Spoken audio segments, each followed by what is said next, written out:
Hey, seventh graders. Hope you are doing well. Okay, we're going to do a quick review over our argumentative writing, and then we will go into what we are working on today. So the first thing you will need to open is the argument writing overview. When you open the argument writing overview, it will look like this.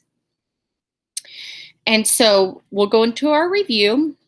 The entire paper, you are either arguing that we should spend valuable resources on space exploration or that we should not. Okay, so you chose a side. We should or should not. And we are currently doing our pre-writing activities. So one of the first pre-writing activities we did is look at the articles that we'd already read. Leaving Main Street and Danger, This Mission to Mars Could Bore You to Death. And we pulled evidence that said, yeah, we should go to outer space. We should spend resources there. And then we found ones that said, nah, we shouldn't. Okay? And those are articles we had already read from, actually, they were from the online textbook. So then, based on the evidence, you decided whether or not we should or should not. And that is your claim. That is what you're arguing, your position. So you're either arguing that the United States should spend valuable resources on space exploration, or that the United States should not spend valuable resources on space exploration. So you need to choose a side. Please look at your claim. Your claim is just your argument. And for our claim, we just took the question, should we spend valuable resources on space exploration? And we made it into a statement. Please look at that, okay? It should follow this similar format. You can add to it, but for the most part, it needs to kind of stay this way for right now. Then after that, we discuss reasons why we should and should not. We did this through group work. So if you're not sure on the reasons, in the Google Classroom, we have a chart that the entire class worked on. And it says class chart space exploration reasons. So you can head into there and it gives you the reasons why we should and should not go into outer space. So if you're like, I don't know what reasons, well, that's okay. Head on into there and you'll get some reasons for why we should and why we should not. Okay, and you can simply copy and paste them over into your graphic organizer that we are currently working on. Okay, so you can write your 2 reasons here. But you can have as many reasons as you want. You need to have evidence to back that up. So that's what this next chart is over. I'm getting a lot of people confused on it, so listen very carefully. You're just taking these reasons and you're putting them down here. Reason 1, reason 2. Okay?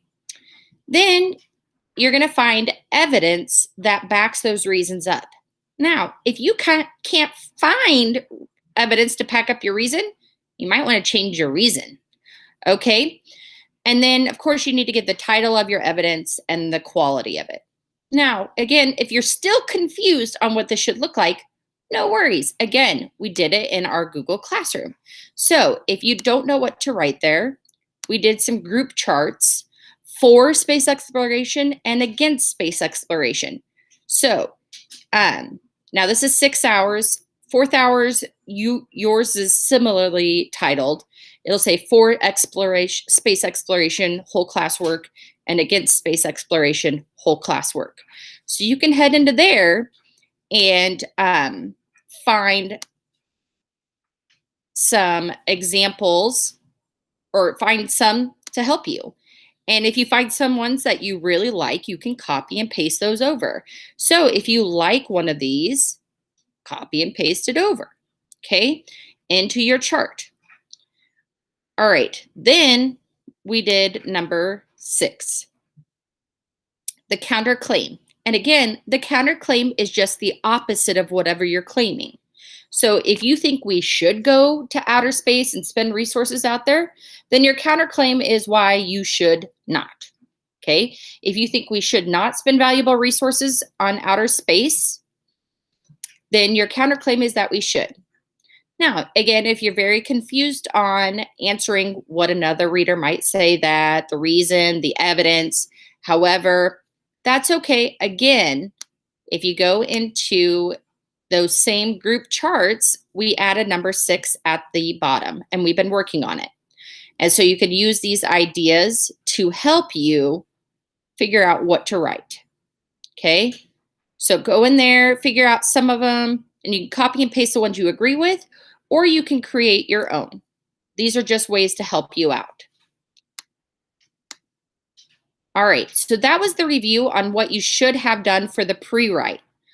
So we're going to take all of this information and we're going to start drafting, okay? So we're going to start, of course, with our introduction, which is the hook, the claim, and your reasons. Well, we already know your claim and your reasons, so this should be super duper easy to do. So the claim again, up here, where we go, here's your claim. So all you have to do is copy, come down here, come to your claim, paste your claim, boop, okay? Then you need your reasons. You should have 2 reasons. Again, you could come up here to your 2 reasons. Reason 1, reason 2, they should be written out. And then you can copy and paste your reasons right here. So paste your reasons here. Now, the new thing we are working on today is the hook. All right, the hook is the way you catch your readers, just like you would catch your fish on a hook. So we're going to talk about your hook, and then you're going to write your hook here. So we're filling this in. Okay, so what is the hook? It's an opening statement that attempts to grab the reader's attention so they want to continue reading. Generally, it's the first sentence of your essay. Let's look at the hook from our model text. In July 2015, the world watched in awe as close-up photographs of Pluto streamed back to Earth from 3 billion miles away. The spacecraft New Horizons had traveled 9 years to study the dwarf planet at the edge of our solar system. So that is definitely a way to hook you guys, because Pluto, we got photographs of Pluto from 3 billion miles away, and it took the spacecraft 9 years to get there. That definitely will grab my attention. Okay, so you have to figure out, how do you want to hook your reader? So what is the best way to do that for you? So what do you think will grab your reader's interest? Maybe it's a fact, an interesting fact. Maybe it's an interesting story. Maybe it's an interesting point that you want to make. But oftentimes people will start with an interesting question. Questions are not the best way to always start your paper. If you can't think of another way to hook your reader, you can choose the lazy way and write a question. Preferably, it's an interesting statement, it's an interesting fact, or an interesting little story like that last one. So figure out how you want to hook your readers here. And that is what we are working on today. So do your hook, copy and paste your claim, copy and paste your reasons. And then tomorrow, on Friday, we will start working on our body paragraphs. Dun, dun, dun. All right, if you have questions, no worries. When you come to class all together, you can ask us about it. All right, see you guys soon.